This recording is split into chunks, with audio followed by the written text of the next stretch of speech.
You're listening tonight on RNZ National. Colin Peacock is in the Wellington studio for Midweek Mediawatch. G'day, Colin. Hi, how you doing? I'm great. I'm great, thank you. Did you develop a bit of a London twang when you were working for the Beeb over there?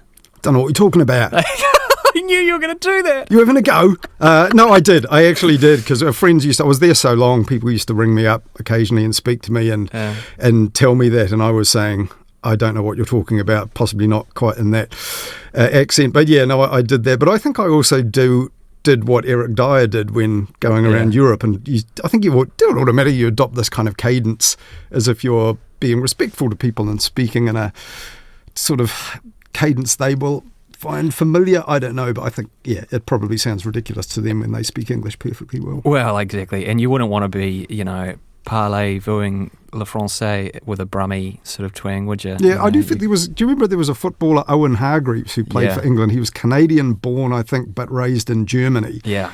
And English football fans never took to him because they called him the German. That's right, they did too. He had a funny kind of Atlantic German sort of accent, and they didn't like it. But he was a brilliant player. But it's a bit weird, so I feel sorry for a footballer who's an England international now in Germany getting criticised for the way he speaks English. Like, I don't think you can win. Yeah, people being mean to famous people online? Perish the thought. All right, anyway, let's talk media. And, RNZ National is in your sights today. Some big changes, Colin. Yeah, that's right, including this program we're listening to right now, Nights, that's going to change a little bit. So from the 26th of February, Checkpoint is going to move. It's currently 5 p.m. to 6:30. They're going to move it forward, so 4 to 6 p.m, so it becomes 2 hours longer, as it used to be actually back in the day, but it was 5 till 7 back then, and that will, I think, enable it to do more news, probably update a few stories a bit better. So following that, from 6 till 8, it's going to be Wallace Chapman, because obviously that Checkpoint 4 to 6 displaces the panel. So the panel will now be a part of the 6 to 8 show between 6 and 7, and the second hour of Wallace's show will feature some of the recorded programs, things like The Detail, which is daily, Focus on Politics on Fridays, Mata, other programs like that will be part of Wallace's hour. So the press release says, the statement says, RNZ, this will allow the panel to discuss issues raised and reported and developed during the longer checkpoint as opposed to kind of before it. So that's part of the thinking. But it means, yes, Nights starts an hour later, 8 till midnight, but still plenty of you on the air. Yeah, 4 hours feels pretty good. 5 hours is a long time, Colin. And alongside the schedule change, Checkpoint is also rolling back its video aspect. Is that right? Yeah, that's right. So it's going to be radio only, which is interesting because, when they developed the program as a video operation as well, it was when John Campbell came on board a few years back, and Pip Keane, who formerly worked with him at TV3, was part of the team there. So they had this big effort to produce video. And I guess if you go back that time, do you remember in 2017 the Labour government came in and they wanted RNZ to be more multimedia? They had a RNZ policy. Plus. RNZ Plus, indeed. Yeah. Claire Curran's baby, that one, wasn't it? Yeah, but she was a bit vague. Is this a new TV channel, people were asking, or just something a bit expanded online? They weren't really sure, but the push then was that, broadcasters, part of the digital transition, should be capable of streaming, doing video productions, and also specials like elections and all of that. But throughout all the time that Checkpoint has been, a video streamed production, the viewership of it wasn't huge. I don't know about the Channel 50, but you could see when it was up on YouTube, the streams weren't garnering huge amounts of views. And I can't say I saw people on buses very much, streaming it on their phones. But I honestly don't know what the take-up was like. But it did create a lot of production effort. Visual production is always more complicated than audio, so that's part of the change. So Checkpoint will definitely change in nature, but RNZ did say in their statement they're still committed to what they call video storytelling and having streaming and studio capability for video productions, and they'll still be doing specials and so on. It is a difficult sort of medium to break into, isn't it? That televisual medium. It's very expensive, the overhead costs and the technical knowledge that's required to sustain a TV operation. It's quite specific. That they really are big operations, those big TV channels, aren't they? Yeah, and sometimes, it can be an off-putting experience if you can't get warm bodies, as they used to call it, on the screen. So when you're having to interview someone, over a phone line, and you have that still with the bouncing waveform on it, and they're cutting back to the presenter in the studio staring directly at you on a TV screen. Sometimes that isn't such a great experience when put up against people might be watching that and switch over to television. The likes of TVNZ's One News or News Hub at 6 or something, and obviously the production was more sophisticated. So I guess that's the change they've done, and that in some ways maybe it's independent of RNZ's effort or anything Checkpoint did or didn't do. Just that video streaming habit maybe is one that's just moving on a little bit now. Maybe people are less inclined to do it. Of course, TikTok short videos taking off among one demographic, even vodcasts and, Joe Rogan, all that stuff. Some people watch, an hour and a half of a few pot-bellied guys talking around a table with a few microphones. Talking around a table. Yes. You wouldn't have predicted that back when everyone was talking about the pivot to video, that people would sit there and watch that in vision. For hours on end. Joe Rogan podcast. It's like 4 hours long. Yeah, tastes have definitely. Tough one for the panel, though, I think, when I think about it, because they'll be on 6 till 7, where I think a lot of the audience might also be inclined to still be that live 6 p.m. news watching audience, but we'll see. We'll see. And I mean, when you take a step back from this and look at the scheduling of various radio stations around the country, does this make RNZ more like other radio stations and media outlets, or less so? A bit of both, I think, but a bit more if you take the sort of commercial leading audience grabbing station in talk radio, which is News Talk ZB. Their drive show for a long time has been 4 through till 7.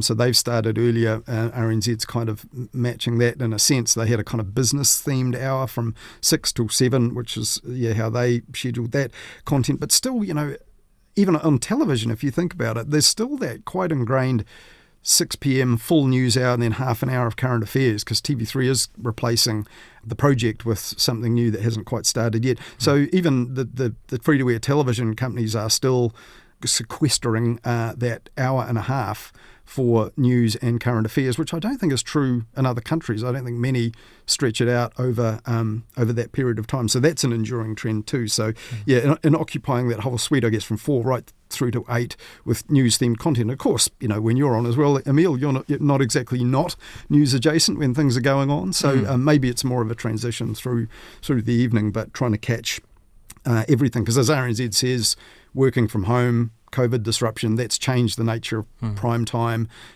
spread it out a bit in terms of, the commute and all those things that used to more rigidly define those slots. Now those are a bit more blurred. Yeah.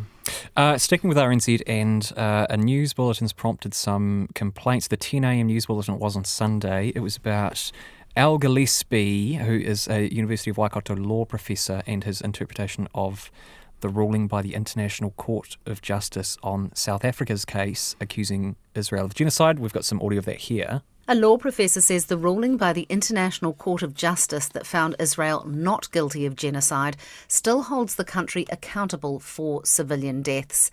The International Court of Justice has issued a provisional order for Israel to take all necessary steps to prevent acts of genocide in Gaza, but it did not demand an immediate ceasefire. University of Waikato law professor Al Gillespie says the ruling will bring more humanitarian aid to the conflict zone. Even if a genocide has not been found, international humanitarian law still applies, that civilians have access to the necessities of life. And this tap has been turned on and off by Israel in its conflict so far. And so you'll see much more humanitarian assistance going in. So, Colin, why did this cause some consternation? Well, the problematic words were that it wasn't quite correct to say at the start, before Al Gillespie's comments there, that the ruling by the International Court of Justice found Israel not guilty of genocide. Any verdict on that case brought by South Africa would still be months or even years away. It's an incomplete process. But when Al Gillespie said there, he said, a genocide has not been found.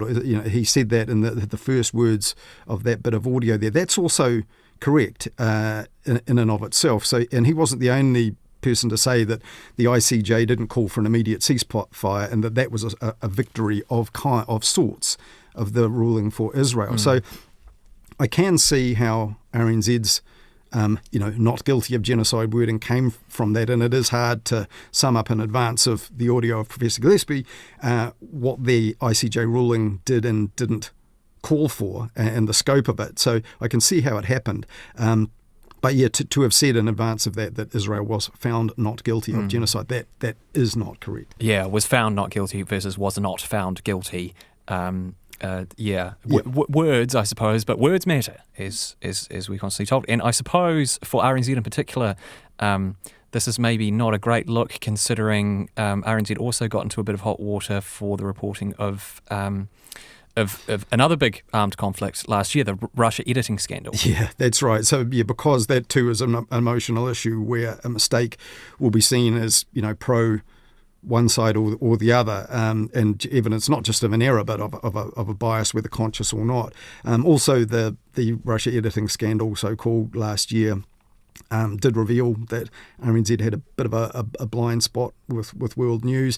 But this here was a single error, that 10 a.m. bulletin on Sunday. That form of words did actually run overnight in shorter forms of the bulletin as well, just a couple of times late at night. Probably wasn't heard by that many people, but it did run more than once. But it was still, one single error, not the sort of systematic or thing that the inappropriate editing that was discovered last year. But also RNZ did run on its site things like Paul Adams, BBC's diplomatic correspondent, with for the BBC, an assessment in writing of the ruling, which did make, the point that the situation was at risk of deteriorating further, and the court would deliver its final verdict on genocide, a process that could take years. That's on the RNZ site there for people who were interested. And it does say, that Israel has to do more to prevent and punish public incitement of genocide and so on. So there is more clarity if you were interested, and RNZ was your source. There was other material which kind of leavened the error in that bulletin. And, I suppose you can make the mistake, and a mistake is a mistake, but what you do after that mistake is a big thing as well. And to RNZ's credit, it did acknowledge and correct that bulletin later on that day. Here is a little slice of audio from that. Earlier today, RNZ said Israel had been found not guilty of genocide. However, the court did not make a specific ruling on whether genocide had occurred, but it did say there was a plausible case under the 1948 Genocide Convention. Yeah, that statement actually, by the way, Emile, is also on a page on the RNZ site, the corrections and clarifications page online. Though when I went looking for that, I put in corrections and got the tag about all the stories about failings at the Department of Corrections and problems with our prisons. So, but it certainly is there. So, RNZ certainly did acknowledge it, and that probably is one that won't be repeated. So what's the moral of the story here? I just guess be extra careful summarising, an international judicial body ruling on a story which, is the number one controversial world news issue of the day, because, as we know, many people will construe errors and just loose language as, evidence of bias or something like that. So, best to just be very, very careful with the wording. All right, let's talk about something else. And I chatted to Hayden about this, about MPs last week. We were focusing on the resignation of Golriz Ghahraman, and of course you mentioned that on Mediawatch last weekend. And you also mentioned another MP who's due in court soon, Kitty Allen. And Kitty Allen's been giving some interviews about her resignation and also about her mental health becoming the subject of news stories in much the same way that was the case for Golriz Ghahraman. Yeah, and that actually came out in these Kitty Allen interviews. That was with the Herald. She did one, and with TVNZ Breakfast. They came out on Friday, and in those she revealed that she'd been talking to Golriz Ghahraman, and on TVNZ Breakfast show, it was Jenny May Clarkson, one of the co-hosts of that program. She talked to Allen, in quite blunt terms, and it was quite emotional, a lot of tears in the interview. Kitty Allen even talked about she planned to take her own life the night that she crashed the car, so it was a hard watch. And in both in that Herald interview as well, that was quite emotional. That went up initially as text on Friday on the Herald site, but then they later published a full video of that sort of sit-down encounter. It was Claire Trevett, the Herald's political editor, and Kitty Allen. And then TVNZ, I think on the Saturday, released a full version. They played about 15 minutes on the breakfast show on the Friday, but then the full sit-down interview with Jenny May Clarkson was almost a full hour long. Was there anything especially enlightening or new in the fuller versions of those interviews? Well, yeah, there was. So there's a lot more about her state of mind and so on, the questions and the pressure that she felt leading up to that night in July. Also, she spoke about her other health problems, which are also on the record, and that's part of the context of the situation she found herself in. But Jenny May Clarkson also pressed her about how she returned from, do you remember there was a spell of kind of what she, I think, disputed. I think even the Chris Hipkins, her party leader, called it mental health leave, and she kind of disputed that. And then she returned and announced tough ram raid legislation, which would introduce more responsibility to kids of, I think, 12, 13 years of age and stuff like that. She said this was a fundamental misalignment, as what she told Jenny May Clarkson of TVNZ, with her own values. Yeah, I think we have a clip of that here. Let's play that. It gave the state greater powers to bring younger people within the justice system. Who are those younger people? They're young brown kids. The absolute antithesis of the reason I went into politics. You talk about you had a choice at that time. You took one pathway.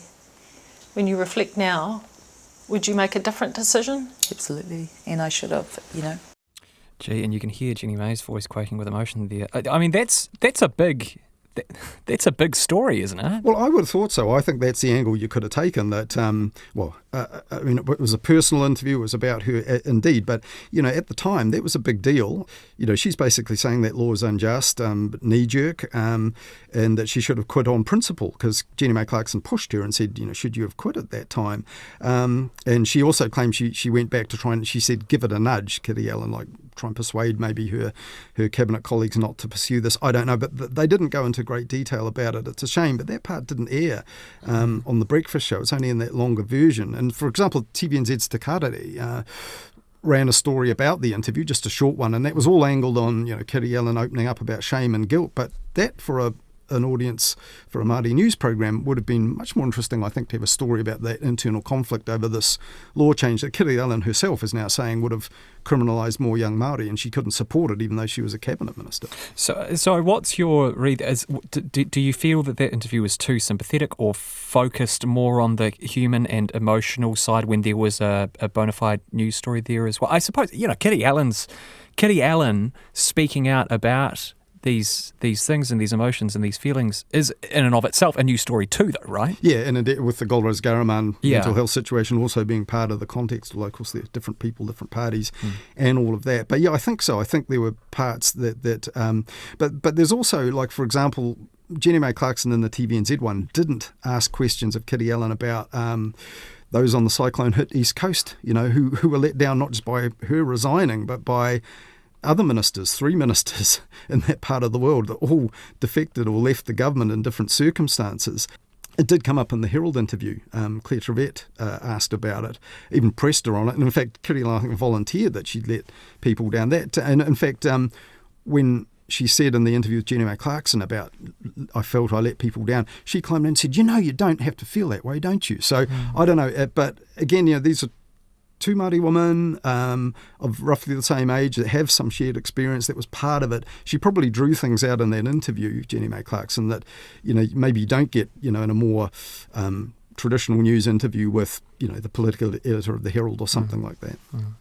Now, to something completely different, and you wanted to take me to task for something that I tweeted over the holidays, and I say this with a downwards intonation because I'm worried about where this is going, Colin. No, don't be concerned. No, not at all. Not at all. No, this is not to take you to task. I'm here to help you, Emile, but you tweeted, you ran a little poll asking the question, do pub games, snooker, darts, pool, chess count as sports? And I think you got a narrow majority saying yes. Yeah. But I remember this came up when I worked at the BBC's News and Sport Network 5 Live in the UK, and there was a heated argument about this. And the definition they came up with was, to qualify as a sport, it has to be something you have to take the cigarette out of your mouth to do. So technically, this is a tricky one because darts, you could do darts. That would make darts not a sport, but it would make snooker a sport, I think. Well, Maybe you can't have a cigarette ash over the table. That's probably against the rules. I don't know, but we were thinking equestrian was a tough one because technically you could smoke and do that slow dressage stuff, and maybe Mark Todd even did back in the day. Mate, if you're determined enough, you can smoke while you play pretty much any sport. Archery, but maybe not possibly. Swimming. Yeah. But this is falling down now the more I think about it. Well, yeah, I mean, I'm thinking, Shane Keith Warne, the mighty Shane Keith Warne, he could have had a Dunhill puffing away underneath that helmet when he's standing at the crease. Rugby will probably be quite difficult. Cycling, track cycling. Yeah, cycling. Although, I have to say, I do have a photo on my Facebook page of the Tour de France back in the day, and many of the cyclists on their old road bikes were actually smoking cigarettes as they biked, and one of the cyclists, in fact, is lighting another cigarette. So, yeah. Anyway, sticking with sport, a couple of minutes left, and Jacinda Ardern has been compared to Liverpool FC's retiring manager Jurgen Klopp. Yeah, I thought this would make you laugh. Like, I was on a BBC programme in the weekend, one I do occasionally just as a guest, and they ran an item about the Liverpool FC manager saying, I'm going to leave at the end of the season, which is kind of a business story. It was mainly a business show as well. So, so they asked me the question after they got on a business management specialist, a guy called Dr. Anthony Klotz, and it was him that brought up this comparison with Jacinda Ardern. And we have the audio here. Lovely. Both Jacinda and him are in positions where you can't really take a month off or take a day off. For a lot of workers, when they sense they don't have gas in the tank, you can slow down in your job a little bit, take a vacation, do different sorts of things. These are very high level, high pressure, demanding jobs. And at the same time, you heard in his message and in Jacinda's that they have things that they want to do in their life other than their current position. Right, so Jacinda and Jurgen Klopp, peas in a pod. No, absolutely wrong. I told them no comparison. Jurgen Klopp will come back to football. Jacinda Ardern won't come back to politics. I'm positive of it. And better comparison might be, Razor Robertson being announced as All Black manager while there's still one in place trying to win the World Cup. It's a bit of a reverse Klopp situation. But no, sport and politics should not meet, especially when it's Jurgen Klopp and Jacinda Ardern. Well, Bill Shankly would say to you, Colin, some people believe football is a matter of life and death. I'm very disappointed with that attitude. I can assure you it's much more important than that. Hey, it's a famous one, isn't it? So, yeah, maybe you're wrong. Okay, and that's a former Liverpool manager too. Yes, indeed. Colin Peacock, thank you very much.